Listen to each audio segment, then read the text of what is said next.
क्या है वो पठान जिसपे 1 लाख रुपए का इनाम रखा गया, वो आपके ख्याल में मेन मुलजिम है या कुछ तफ्तीश का रुख बदल चुका है? मेरे ख्याल में कि ये कुछ 7-8 पॉइंट्स पे जो पुलिस तफ्तीश कर रही है, जो पठान थे उन पे भी जो है उस पॉइंट पे तफ्तीश की जा रही है। इसके अलावा कुछ और भी चीजें हैं जो कुछ चीजें हमें क्राइम सीन के हवाले से मिली हैं। जो बच्ची ज्यादती हुई है, जी जी, प्रॉपर ज्यादती हुई है, जी जी, वो जो डीएनए टेस्ट है जी जी, उसे आप वेरीफाई नहीं कर सकते? अगर वो पठान मिल जाए आपको या आपके रिलेटिव्स के लोग जो है उनसे चेक नहीं हो सकता? वो ये अभी चूंकि वो मिसल यहाँ पे नहीं है मेरे पास, मगर ये है कि ये तमाम चीज़ें हम लोग कर चुके हैं।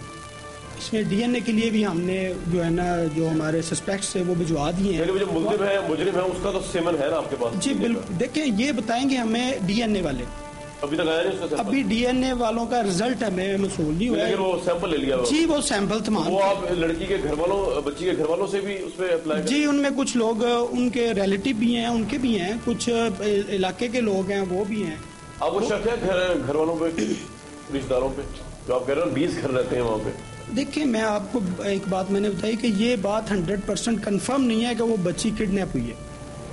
उसमें ये ज्यादा चांसेस है कि वो बच्ची वहाँ से गायब हुई है या वो बच्ची खुद किसी घर में दाखिल हुई। थाने के सहन में लकड़ी की एक मेज पर 3 साला समाविया की तस्वीरें, मुबैना जाए वारदात से बरामद होने वाले उसके नन्हे जूते और उसकी गुड़िया रखी थी। मैं बहुत देर तक समाविया की तस्वीर हाथ में लिए उसे देखता रहा। मैं सोच रहा था कि क्या इंसान इतना जालिम और बेहिस भी हो सकता है कि 3 साला बच्ची को भी अपनी हवस के भेंट चढ़ा दे। मेरे लिए अपने जज्बात पर काबू रखना मुश्किल हो रहा था, लेकिन मैंने समाविया की तस्वीर दोबारा मेज पर रख दी और थाने से बाहर निकल आया। थाने के अकब में वो घर मौजूद था जहां 3 साला बच्ची रहती थी। घर में दाखिल हुआ तो एक तंग सीढ़ी मुझे खुली छत पर ले गई, जिसकी दीवारों पर कपड़े सूखने के लिए डाले हुए थे।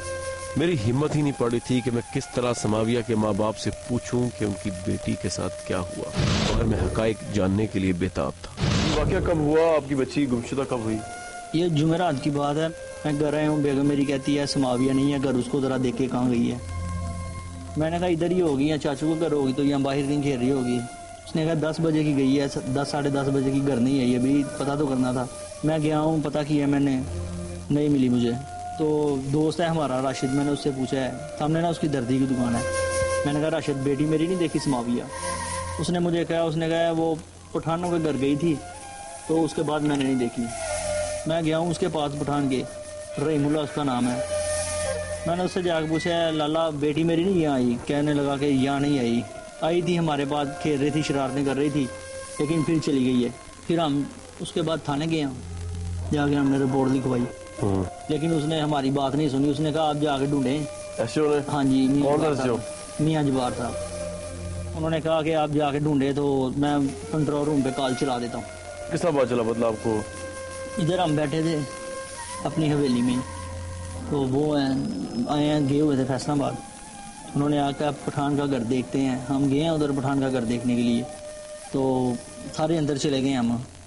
चाचू मेरे हैं जुवेद, उन्होंने कहा यार ऊपर से छत पे चढ़ के देखो ज़रा, ऊपर ना कि पठान रख गया हो, बेहोश करके या वैसे रख गया हो। हम चढ़े हैं ऊपर, लेकिन ऊपर कोई चीज़ नहीं है। तो चाचू ने कहा पिछली साइड पे भी ज़रा देखो, पीछे खाली जगह है ना। उन्होंने कहा उधर देखो, शायद कोई, उधर हम गए हैं, देखा उधर काफ़ी बड़ी बोरी पड़ी थी। मैंने कहा इसमें कुछ चीज़ लगती है। जब उसने जाकर देखा, ऐसे ऊपर हाथ लगाया, ऊपर से बोरी ना फटी हुई थी, तो उसके बच्ची मेरी के बाल नजर आए हैं। तो उसने शोर डाल दिया उन्होंने कि इसमें बच्ची है। तो सारे हम इधर आए भाग के, तो हमने आके देखा उधर। फिर हम उधर अभी पहुँचे नहीं हैं पूरा, तो हमने पुलिस को फ़ोन किया है कि हमारी बच्ची मिल गई है, तो आप ले आते हैं। लेकिन फ़ोन करने जब बच्ची मिली है ना, मेरे को तकरीबन घंटा डेढ़ हम उधर बैठे रहे हैं, लेकिन कोई पुलिस वाला नहीं आया। हमें फिर मजबूरन उठा के उसे लाना पड़ा। हमने कहा इधर तो नहीं ना रख देना हमने से। आपको पठानों पे ही क्यों शक है कि पठान पे? एक तो वो भाग गया, तो एक तो उसके घर बच्ची को जाते देखा था, तो उसके घर से शूज़ भी मिले हैं पठान के घर पे बेटी मेरी के। ये पुलिस ने बरामद की थी? आपने खुद? हमने खुद ही ढूंढे थे। हालांकि पुलिस आई भी, कितनी दफ़ा उधर चक्कर लगाए हैं उन्होंने। और कौन कौन आता था उनके साथ घर में? उसके साथ उसकी बीवी थी और उसके 3 बच्चे थे, 1 बेटा और 2 बेटियाँ। अच्छा, आपको जब बॉडी मिली तो वो ठीक थी या? हाँ जी, बॉडी ठीक थी। तो इधर से जैसे होंड इसके खून लगा हुआ था इधर, तो उसके दांतों को खून लगा हुआ था। तो उसकी आंख मैंने ऐसे करके देखी थी, तो इसमें ऐसे जिस तरह आंखों में खून नहीं होता इस तरह था।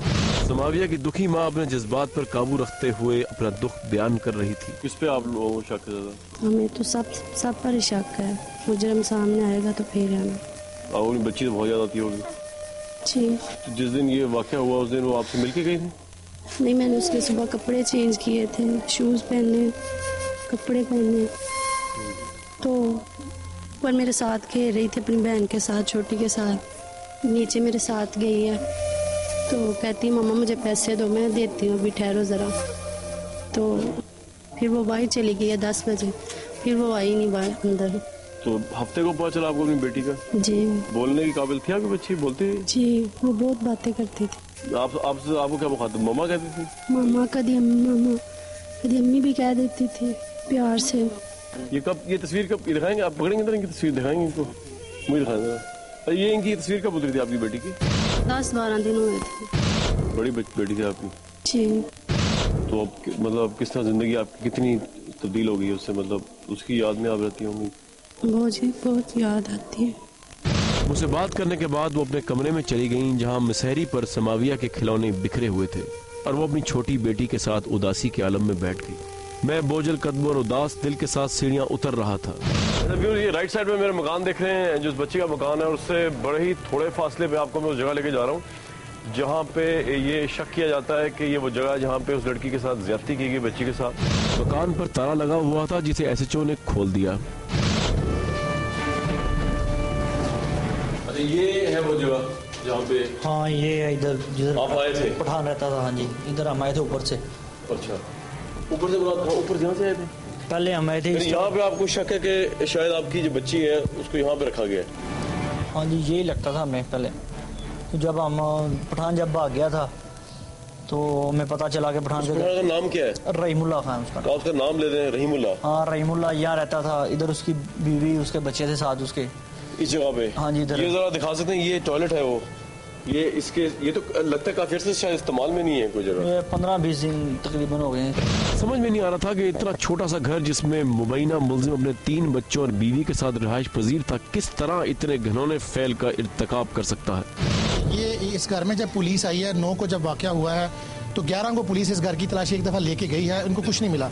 12 को फिर लवाहिकीन की तरफ से इतला आई है कि इस घर में जो है ना कुछ है। फिर जब दोबारा पुलिस आई है तो इस कमरे से उनको जो है वो, अब देखें एक कमरा है, इसमें अगर एक दफ़ा तलाशी ली जाए तो कुछ भी नहीं बचता। फिर दोबारा किसी चीज़ ऐसी मशकूक चीज़ का बैग का मिलना। तो जूते नहीं, वो जूते मिले ना यहाँ से? हाँ जी, लास्ट में नहीं मिली, बैग में मिले है ना? हाँ जी, बैग पड़ा था। कह रहे हैं पहले जब पुलिस आई तब क्यों नहीं मिला, या बाद में किसी ने रख दिया वो जूते? ये ऐसे ही हुआ है, बिल्कुल ऐसे ही हुआ है। पुलिस को मिसगाइड किया जा रहा है इस केस के अंदर। ये जब पुलिस 11 को आ गई है और इसमें यहाँ पे अभी हमें एसएचओ ने बताया कि जब ये वाकया हुआ तो सैकड़ों लोग इस घर में जमा थे। अब सैकड़ों लोगों की मौजूदगी में वो बैग बच जाए, ऐसा हो नहीं सकता जब हर बंदा ही मशकूक होकर इस घर को देख रहा था। जब 11 तक इस घर में कोई चीज़ नहीं मिली, 12 को किसने इतला की? पुलिस को इस लाइन पर भी चलना चाहिए कि 12 को इन्होंने किसने की, फिर आए, फिर बैग मिला और उसमें से जूते मिले। ये जो इस वक्त टाइम है 1 से 2 का, यही वो टाइम है जिस वक्त ये कत्ल की वारदात हुई। लेकिन हैरानगी की बात यह है कि जो फासला है इस घर से, अगर यहाँ पे वारदात हुई इस तरह के बताया जा रहा है रहीमुल्ला साहब घर, तो गली जहाँ पे लोगों की आमदोरफ्त है वो गली जो है वो बिल्कुल पास है। अगर यहाँ से मैं थोड़ी सी ऊंची आवाज़ में बात करूँ तो आवाज़ वहाँ तक सुनी जाएगी। तो ये बड़ी हैरान की बात है कि बच्ची ने मज़ामत की होगी या की, तो फिर उसकी आवाज़ गली तक क्यों नहीं गई? अगर ये वाकया यहीं पे हुआ इस तरह के, पुलिस और लड़की के बच्ची के जो वालिदैन वो हमें बता रहे हैं। मुबैना जाए वारदात का जायजा लेने के बाद बाहर गली में निकला तो मोहल्ले भर में लोग जमा थे। एक घर में इलाके के मौजूदीन बच्ची की ताज़ियत के लिए आए हुए थे। थोड़े ही फासले पे कूड़ा करकट से भरा हुआ वो खाली प्लॉट था जिस पर बच्ची की लाश बोरी में बंद करके फेंक दी गई थी। ये बॉडी जो है आप यहाँ पे मिली थी बच्ची की? जी हाँ, ये डेड बॉडी यहाँ पर एक पॉलीथीन के जो बीज वगैरह का जो है बैग उसमें मिली थी। ये जो दीवार है ये किसके घर को लगती है? ये दीवार रशीद जट साहब हैं, ये जो उनका घर है और साथ ही उनकी मवेशियों की हवेली है। और ये दूसरी साइड पर इनका एक डॉक्टर नसीर साहब के स्कूल के दीवार जो है ग्राउंड। वो जिन रहीमुल्ला पे जो बात की जा रही है उसका घर की दीवार तो ये नहीं है इनमें से कोई भी? नहीं, इनमें से दीवार नहीं है, लेकिन ये छतें दो जो पिछली अकबी छतें हैं ये सारी अटैच हैं एक दूसरे के साथ। थोड़े ही फासले पर वो कब्रिस्तान था जहाँ समाविया को दफन किया गया था। मैं एक तंग गली से होता हुआ कब्रिस्तान की जानिब जा रहा था कि गली में नन्हे मुन्ने मासूम बच्चे खेल रहे थे। एक 2.5-3 साल की बच्ची घर के बाहर चबूतरे पर बैठी हुई थी। एक लम्हे के लिए मैंने इस बच्ची को गौर से देखा और सोचने लगा कि समाविया भी तो इस बच्ची की तरह इसी की हम उम्र थी। शायद वो भी इस बच्ची की तरह घर से खेलने के लिए निकली थी और कोई खूनी दरिंदा उसे उठा कर ले गया। मैं बोझल कदमों से आगे बढ़ गया। कब्रिस्तान में दाखिल हुआ तो सामने ही समाविया की छोटी सी कब्र पर खुतबा लगा हुआ था। कब्र क्या थी, एक मिट्टी का ढेर था जिसके नीचे समाविया को रख दिया गया था। कब्रिस्तान के दाखिली रास्ते से कब्र तक चंद कदमों का फासला था, लेकिन ये फासला तय करते वक्त मुझे यूं महसूस हुआ जैसे वक्त रुक गया हो, हवा की सांस थम गई हो और इस सन्नाटे में समाविया अपनी माँ को पुकार रही हो और कह रही हो, माँ मैं तो घर से खेलने निकली थी, मुझे मिट्टी के नीचे क्यों दबा दिया, मुझे घर ले चलो, मुझे छोटी बहन याद आ रही है, मेरी गुड़िया कहाँ है। कब्रिस्तान का वो मंजर शायद मैं कभी ना भूल सकूं जब मैंने देखा कि मोहल्ले भर के छोटे छोटे बच्चे समाविया की कब्र के तरफ खामोशी से बैठे हुए हैं। वो फातिहा ख्वानी कर रहे थे। समाविया की कब्र पर बैठे बच्चों को देखकर मेरा दिल भराया। मैं सोचने लगा ये बच्चे भी कितने गैर महफूज हैं। मुझे ये बच्चे भी जीती जागती कब्रें महसूस होने लगे। मुझे देखकर बच्चे एक तरफ हो गए और मैं समाविया की कब्र पर तन्हा खड़ा था। इस कब्र से 2-3 गलियों के फासले पर समाविया का घर था, एक छोटा सा कमरा और खुली छत का आंगन। चंद रोज पहले समाविया इस खुली छत और छोटे से कमरे में खेल रही थी कि अचानक घर से बाहर निकल गई थी और फिर कचरे के ढेर से उसकी तशद्दुदज़ुदा लाश बरामद हुई थी। अभी कुछ दिन पहले ही तो उसकी माँ ने उसे वो नए जूते ला कर दिए थे जिसे पहनकर उसने तस्वीर खिंचवाई थी। मैं उस माँ के बारे में सोच रहा था जो अपनी बेटी की जुदाई का सदमा बर्दाश्त किए हुए अब भी जिंदा थी।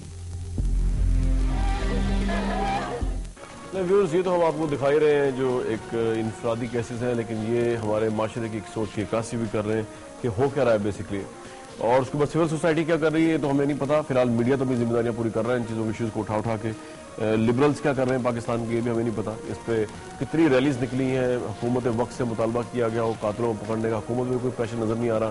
सिविल सोसाइटी को जागने की ज़रूरत है और उन तमाम लिबरल राइटर्स को जो अखबारात के सफ़े जो है वो काले करके थकते नहीं है, लेकिन वो सड़कों पे आके या इन लोगों के साथ जाके अपने आप को रिलेट तो करें और ज़रा पता चले एग्नी का क्या एग्नी है, ताकि उसके बाद जब वो लिखेंगे और जब वो निकलेंगे सड़कों के ऊपर तो शायद उनकी तहरीर में और उनकी तहरीक के अंदर एक इनकलाब नजर आए।